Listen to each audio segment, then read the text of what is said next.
A Witch in Time by Herb Williams, originally published in If Worlds of Science Fiction, February 1955. Narrated by Tom Trusser. I saw this fair young maid, Abigaile Goodyeare, standing yonder on ye gallows, and she saith again and again that she was no witch, although the jury had found her guilty of familiarity with Satan, the grand enemy of God and man, and that by his instigation and help afflicted and done harm to the bodies and estates of sundry of his Majesty's subjects. Witchcraft in Early America, Volume 2, Chapter 4. Nate Lyon looked nervously at the girl huddled in the corner of the time machine. There were white streaks down her face where recent tears had washed off the grime of several days spent in a primitive jail. Her almost jet-black hair was a tangled mess, hanging in strings to her shoulders. He wrinkled his nose in distaste at the odour filling the small compartment. There was romance in history, he thought, when viewed in the abstract, but not when one faced history in the person of a female who had languished several days in an unsanitary prison. "Pray, sir," she asked slowly, and so softly he scarcely heard her, "art thou the Lord, or one of his angels?" Nate started to laugh, but she looked so pitiful he checked himself. "No, I'm a human being just like yourself, except that I've never been accused of witchcraft." A look of fear crossed her face. "Verily I testify unto thee that I am no witch, but have the fear of God before mine eyes." She was almost frantic in her statement. She cringed farther into the corner. Nate noticed the raw wounds on her wrists where the irons had chafed her. Sure, I believe you," Nate said sharply. "They won't hang you now." Then he added glumly, "But they'll probably do worse to me if they find out what I've done." She looked up at him, wonder in her deep blue eyes, her long lashes blinking slowly. Even her bedraggled appearance and the dirt that literally covered her could not hide from Nate the beauty of her eyes. "Then perhaps thou art an emissary of the evil one, though thou hast a kind look to thy features that seemeth not to come of the devil." This time Nate laughed. He had read the ancient records known as books, but hearing someone talk in archaic book fashion was too much. "That was quite a speech, Pretty Eyes. But get it through your head that I'm a normal human who had a momentary lapse and did an abnormal thing. I used the paralysis ray on wide range, stopped the show, and hauled you off the gallows. Right now, we're in a time machine headed for... I'm not sure where." The girl forgot her fear in momentary puzzlement. "Paralysis ray?" she repeated slowly. "Stop the show? Time machine?" "Oh, skip it," he said. "What we need right now is a chance to get you cleaned up, and I think I know just the place. There's a pretty beach in 18th century Mexico. It's warm, and there's a fresh water stream running into the ocean.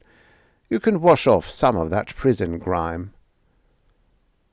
The sun beat down on Nate's blond head as he sat on a rock overlooking a river mouth and several miles of Mexican beach.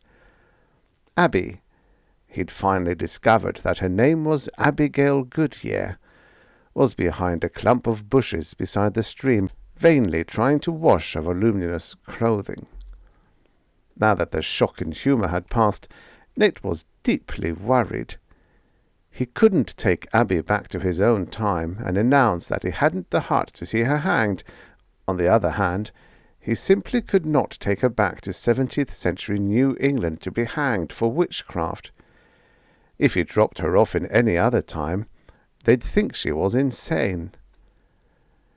Nate had been making a routine historical survey, part of the work on his thesis about life in 17th century New England, and on his first venture into time, he had ended up committing one of the most serious crimes possible in his society: time meddling. Earlier in the day, just before leaving Earth University in the 25th century, tall, ascetic Anton Bohr, chief of the Time Inspection Corps, had impressed on him the penalties for time meddling. Fixing Nate with cold grey eyes, Bohr had recited the familiar warning in calculated tones. At no time and under no circumstance are people in past ages to know they are being observed. It was Nate's first solo adventure into time, and his indoctrination, as thorough as it was, had not prepared him for the shock he experienced a few hours later. He had been completely unprepared for the scene that lay before his eyes as he came out of the thick woods into a clearing. A gallows had been erected on a mound in the center of the cleared space, and a large crowd had gathered to watch what seemed to be an execution. Checking his invisibility shield, Nate moved closer. A tall, gaunt man with a look of righteous wrath on his face was reading from a scroll. Except for his clothing, the man looked exactly like Anton Bohr, chief of the TIC. Nate shook his head in disbelief, but strained his ears to hear what the man was reading. She was found guilty of felonies and witchcrafts, whereof she stood indicted, and sentence of death accordingly passed, that she may be hanged by the neck until she be dead. Nate tore his eyes from the man with the scroll, and looked at the witch. He gasped audibly at what he saw, so that several people nearby looked curiously around. Realizing his error, he stood completely still until the people he had disturbed turned their attention back to the gallows. Again he looked at the woman. She was no half-insane old hag, a busybody who had meddled her way into a witchcraft trial, but a bewildered, fearful young woman who couldn't have been more than 18 or 19 years old. Her hands were tied behind her back, pulling her bulky dress tight across her bosom. Her tangled, matted black hair, the dirt on her face, her wrinkled, dishevelled clothing could not hide a great natural beauty. But what affected Nate most was the look on her face. It was that of a frightened, helpless animal, cornered by a vicious, heartless predator. The self-righteous bearing of the tall man, the lack of sympathy and idle curiosity mirrored in the faces of the crowd, infuriated Nate. Impulsively he had used his paralysis ray, an instrument that was designed only as a last resort when a time-traveler needed to beat a quick retreat unnoticed. While the entire gathering was in a suspended state, he had carried Abby away from the gallows and clocked away in the time machine. Now, completely confused, he was sitting worriedly in the warm sunshine of 18th century Mexico, wondering what to do. Abby's approach broke his reverie. She seemed almost lost in one of his spare one-piece coveralls. She was carrying her own garments, dripping wet on her arm. In modesty she had put her own quaint shoes on again. Her dark hair curled wetly about her shoulders, and the exertion of bathing and washing her clothing had left a becoming flush on her cheeks. "Feel better, Abby?" he asked in a light-hearted manner he didn't feel. "Verily, thou art a strange one," she answered, lowering her eyes in an almost obsequious manner, "though the way thou useth the diminutive of my name is pleasant to my ear." "Well, your pretty face is pleasant to my eyes, but it's certainly gotten me into a lot of trouble," Nate answered gruffly. She looked downcast. "Truly, I'm contrite if I have caused thee trouble." The penitent look on her face melted Nate's irritability. "Let's eat," he said quickly. "You must be hungry. And while you eat, I'll try to explain what happened and maybe figure out what to do." A week passed, and Nate still was undecided. He was puzzled by a strange restlessness that nagged at him constantly. That is, he was puzzled until the first time he kissed her. The difference in their backgrounds was vast. They were separated by centuries of time, but now, thrown together, facing a common fear of the past and the future, there could be only one outcome. At the end of the first week, they were sitting on opposite sides of a beach fire. A soft breeze blowing off the water added a chill to the evening air. Abby rose to put another log on the fire. Nate stood quickly to help her. "Let me lift that, Abby," he said with an air of protection. "It's pretty heavy." "Please, no," she answered in her quaint way. "'Tis nothing. I have lifted heavier burdens than this many times." He put his hand on her wrist. It was the first time he had touched her since he had carried her from the gallows. For the past week he had been so preoccupied he had hardly noticed her as she had gone quietly about their impromptu camp, cooking the wild game and fish he had caught with his paralysis ray. The feel of her soft, warm wrist in his hand thrilled him.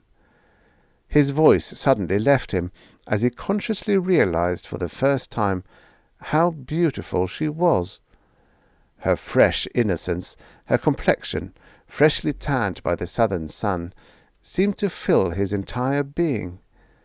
He drew her close, kissed her full lips. Because of her Puritan heritage, she exhibited surprise. "Verily, Nathaniel Lyon, my people would frown on an embrace like this."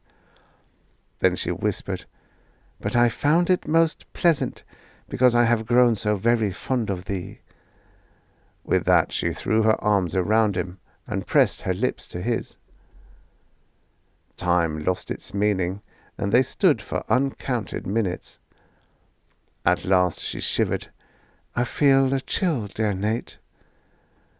"No wonder, darling," he whispered.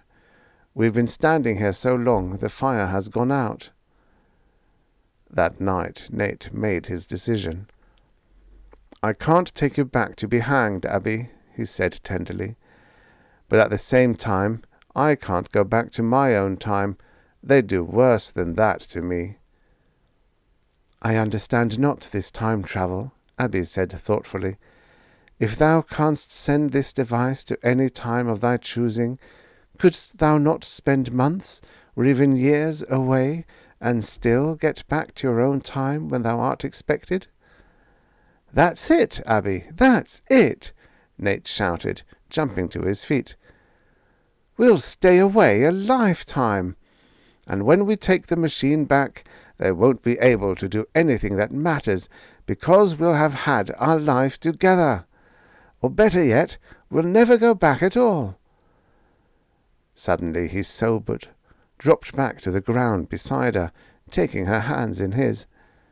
"That is, if you'll marry me, Abby darling." "Why, Nathaniel," she answered without a flicker of a smile. "That was all settled when I first yielded to thy embrace." Nate's mouth dropped open. Then he laughed as he remembered his studies of the customs and morals of Abby's time. "Abby, verily thou art priceless," he said delightedly in her own speech. She gave her opinion of him, silently, with her lips. "Abby," Nate finally whispered, "I'm going to give you the best honeymoon a woman ever had." "Honeymoon? Of a truth, I know not of what thou speakest." Nate chuckled, then kissed the end of her pert nose. "You'll see, my love, you'll see. But first we have to make you Mrs. Nathaniel Lyon. There was a time, right after the Third World War, when marriage was easy, with no questions asked. So right now, it's off to the disorganized world of the late 20th century. And so began one of the strangest honeymoons in the history of Earth's human race.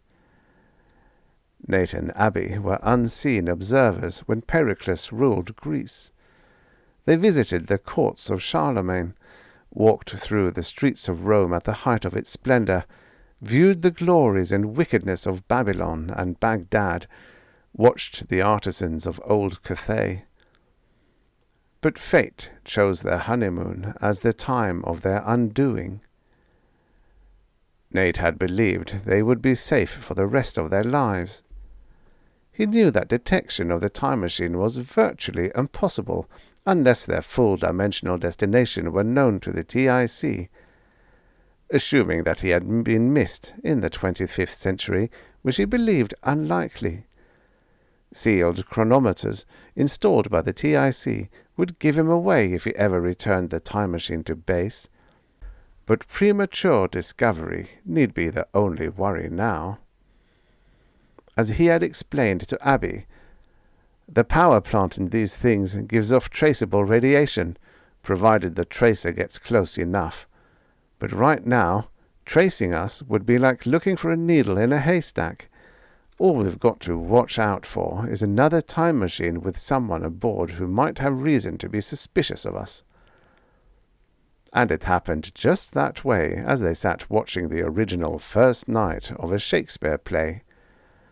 Another time machine controlled by an art student from Earth University appeared in an adjoining balcony. Nate flicked his machine to full power, too late. The student, an acquaintance of Nate's, had nodded in recognition. Clocking away, Nate couldn't avoid a glum comment. Well, the TIC probably will be after us in full force now. Abby studied Nate's face. "Darling," she said, "let's settle down. Why need we travel at all?" Her calm erased Nate's concern. "We'll do it," he exclaimed, confident again. Nate parked his new Model T Ford in the garage. He walked quickly into the kitchen, kissed his wife. It was no perfunctory peck, so much the practice in the times in which they lived, but a tender, passionate embrace, as if it might be their last. "Nate, there's been someone around the house today. I'm worried," Abby finally said. The muscles in his stomach tightened. "Maybe they've traced us. What did he look like?" "He was tall, severe. In fact, he could almost pass for old Jonathan Borden, the man who was in charge of my execution, the man who read the charges against me." "Anton Bohr," Nate said hoarsely, "the head man of the TIC." Abby threw her arms around Nate, buried her head in his shoulder. Her arms held him with desperation. "Oh, darling, we've been so happy these past 5 years.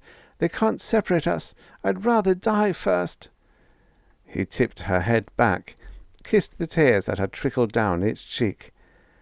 "If they catch us, we'll probably both die, but at least we're ready for them."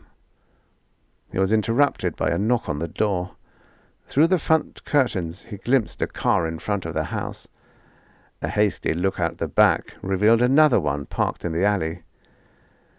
"Quick, Abby, into the basement before they use a paralysis ray," he whispered. Aloud he shouted, "Just a moment," to the person at the front door. With nervous fingers, Nate unlocked a heavily reinforced door in the basement. He heard a crash upstairs as the front door was battered in. At almost the same instant he swung the door open, and they stepped into the time machine. With movements they had practiced many times, he tripped the activating lever, and the machine vanished, leaving the hiding place Nate had built around the machine after they had bought the house several years earlier. They weren't a moment too soon, for both felt the slight tingling of a paralysis ray. Their departure had occurred just at the split second when one of Bohr's TIC men had pushed the firing stud. Even though it clouded Nate's vision, slowed his reflexes. "Another second, and they'd have had us, Abby," he said aloud after he had returned to normal. She pressed her lips to his. "I hated to leave 1925, but we can start over again wherever you say," Abby whispered. The surf crashed and boomed on the coral reef. Nate lay in the shade of a coconut palm, watching the white clouds scudding by overhead. Abby came walking down the beach towards him, tanned a deep brown from head to foot, dressed as the Polynesians had dressed before Captain Cook had discovered them. "You're every bit as beautiful as the women described in the old tales of the South Sea Islands," Nate said as she sat down beside him. "And you're as big a flatterer as any sailor who ever told those stories," she answered, although she was pleased by his admiration. She lay back, stretched her hands over her head with a happy look on her face. "I'm 30 years old, and don't compare to our young neighbors on the other islands." Nate rolled over, putting an arm across her waist, kissed her tenderly. "I'm the luckiest man in the world," he whispered. She looked up, her blue eyes serious. "You don't regret giving up all you had in your own time?" "I didn't know what true happiness was," he answered firmly. "People in the 25th century are automatons, hemmed in by rules, regulations, regimented by necessity, because there are so many billions on the planet." He kissed her again as the warm trade winds ruffled her dark hair, and they forgot about time. But they didn't have real peace of mind. Fear of the TIC and the tenaciousness of Anton Bohr was always present. Nate and Abby had learned the language thoroughly through the time machine's hypnotranslator, then picked an uninhabited little island in the atoll. After weeks of sunbathing, they had let themselves be discovered by the natives in their outrigger canoes. The natives quietly accepted Nate and Abby as slightly different, but members of their informal society, for it was inconceivable to them that any but their own kind could be living on one of the atolls. "This is a heavenly life," Abby sighed, stretching out on the sand one day. "Coconuts, breadfruit, seafood, all for the taking. I'd hate to leave it." "But I'm afraid we must," Nate said slowly. "And soon, too. We don't dare stay too long in one place." From the islands, Nate and Abby drifted on from century to century, usually stopping in post-war periods when both governments and populations were preoccupied with constructive social progress. It was during the American Reconstruction period following World War III that they again were tracked down by the TIC. Nate was an engineer rebuilding shattered Seattle when one day he spotted a tall, angular mechanic, newly hired on the project and, unmistakably, Anton Bohr. 10 years before, Nate and Abby had cached the time machine 100 miles away. Now, as they winged through the night in their private helicopter, Nate groaned at the futility of matching wits with scientists of Century 25. "I don't understand it, Abby. There's atomic radiation lingering here from the war. We're working on a reactor for the city's power plant, yet Bohr and his TIC managed to track us down." "Perhaps, dear Nate," Abby said, lapsing into her original old New England speech, as she often did when thinking deeply, "he followeth us by inductive methods rather than through his science." There was a moment's silence. Nate broke it to say, "We've been doing the obvious. Well then, our next stop must be different." They cruised silently toward the hiding place of their time machine until they saw the faint glow of a radioactive crater. A missile missing its target had gouged a large hole in the mountainside. Nate had hidden the time machine in a cave as close as possible to the crater to lessen the chance of detection by the TIC or casual explorers. "Just in case they have spotted our machine and someone is waiting for us, we're going to take the last few miles on foot," Nate said, checking his paralysis gun. He set the heli down in a clearing, and they started cautiously forward on foot, working their way up the mountainside, with all the tension of a hunter stalking game. 100 yards from the cave entrance, they spotted a campfire. They approached stealthily, and finally were able to make out the shadowy form of an old man, apparently a war hermit who had set up a mountain retreat. At the very outset of the Third World War, the expression, "take to the hills," had become a reality to many. Afterwards, when a prostrated world had begun painful reconstruction, lone men and women, and sometimes couples, continued to roam through the forests and deserts of Earth. Fugitives from fear in the beginning, many had held to the nomadic existence, liking their new individuality. "He may be a TIC agent in disguise," Nate whispered. "Why not use thy paralysis ray now?" Abby whispered back, "and not take chances?" Nate nodded, and silently they crept forward. When they finally were in range, Nate raised his weapon and pressed the stud. The hermit didn't move a muscle. The dancing flames of the fire cast strange shadows over the campsite, reflecting off his shelter half, lighting the coffee pot sitting on a rock. Swiftly, without fear of detection, Nate and Abby strode forward towards the cave and their escape. As they reached the entrance, they heard a derisive laugh. Whirling sharply, they saw the hermit rising slowly to his feet, a late 20th century weapon in his hand. Horror-stricken, Nate glanced at the paralysis ray in his own hand, the thought flashing across his mind that the tiny atomic battery had given out. "No, your weapon is still good. You just didn't count on our thoroughness," the man laughed, using the vernacular of Nate's own time. "I've been waiting here a year while Boar combed the whole area for you." "Lord Abbey," Nate gasped hoarsely, "they've developed a neutralizing field, something they were experimenting with when I left." The agent laughed coarsely in agreement. "Just come away from the cave while I put in a call to Inspector Boar." They moved towards the fire, and it was then that the agent got a good look at Abby. His eyes moved slowly from her head to her feet, taking in every detail of her full figure. "Some dish you have there, Lion. I'm beginning to understand why you checked out on us." Nate was surprised at the agent's obvious lechery. Such animal reaction had been largely overcome by the 24th century.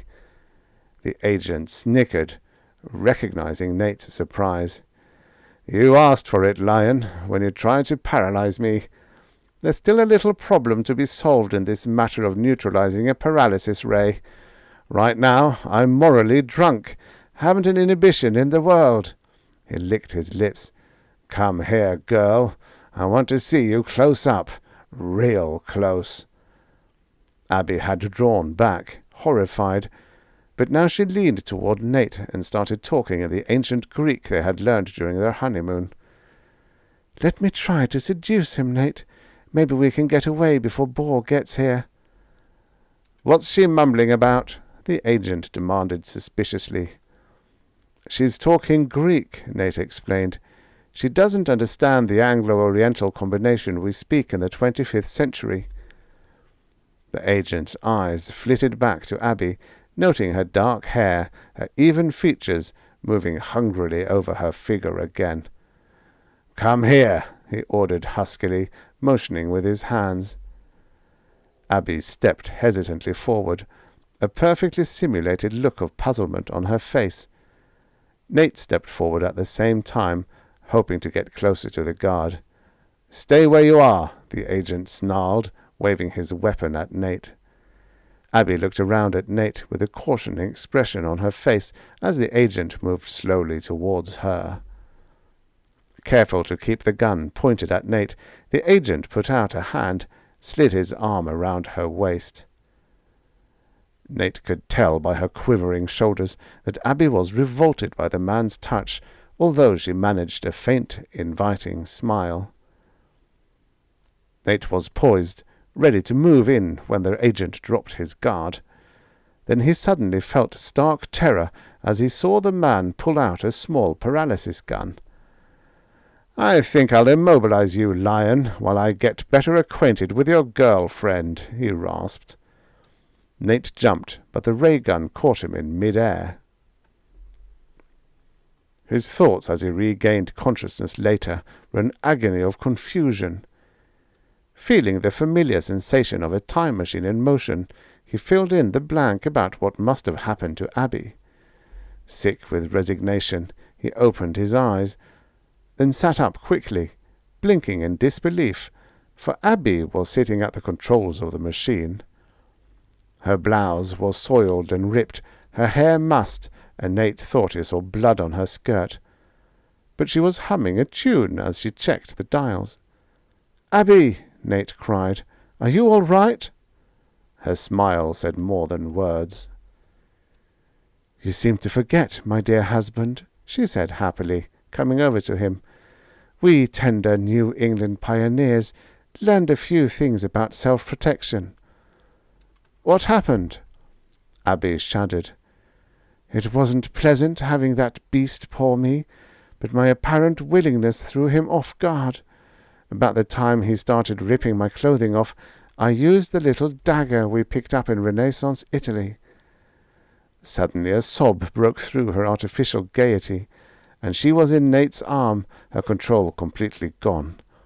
Her body racked with sobs, tears streaming down her face.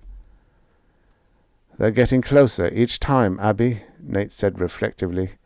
"Next time they probably will get us." "But we're still together," Abby said fiercely.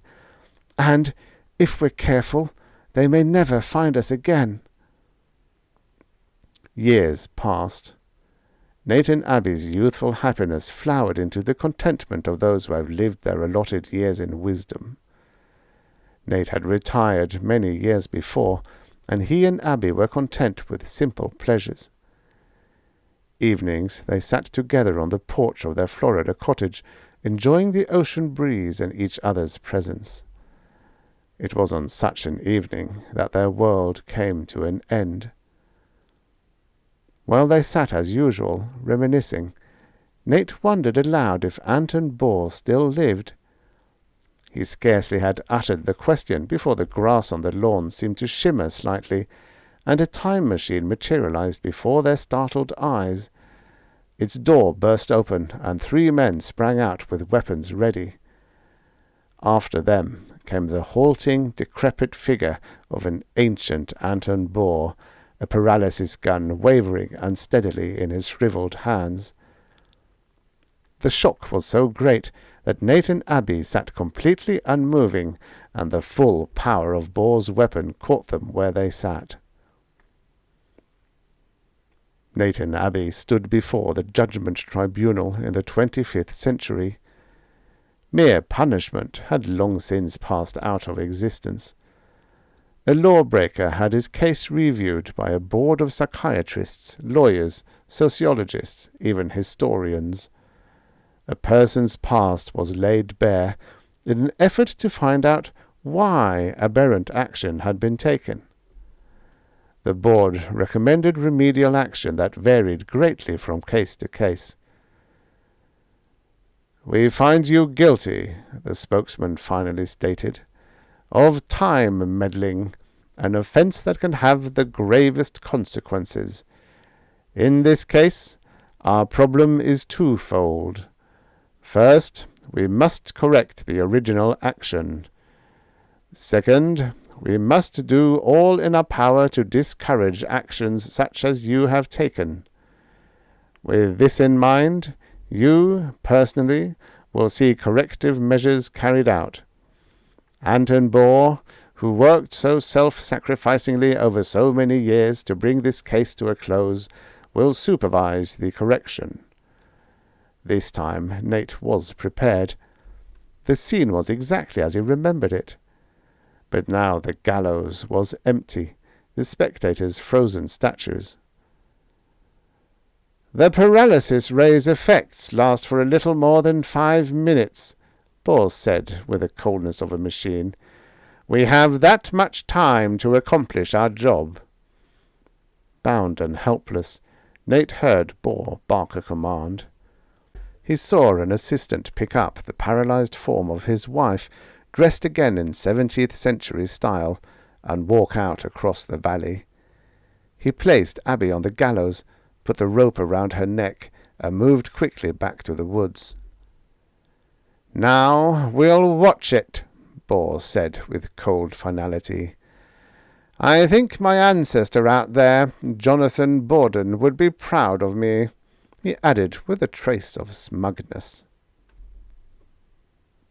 As we watched, it seemed suddenly our vision blurred, and there was the smell of brimstone in the air, and when we could see again, there in the place of comely young Abigaile Goodyeare was a wrinkled, gruesome crone, more like unto a spectre, with grey hair and wrinkled visage, whose true age could only be guessed at. Witchcraft in Early America, Volume 2, Chapter 4. The End.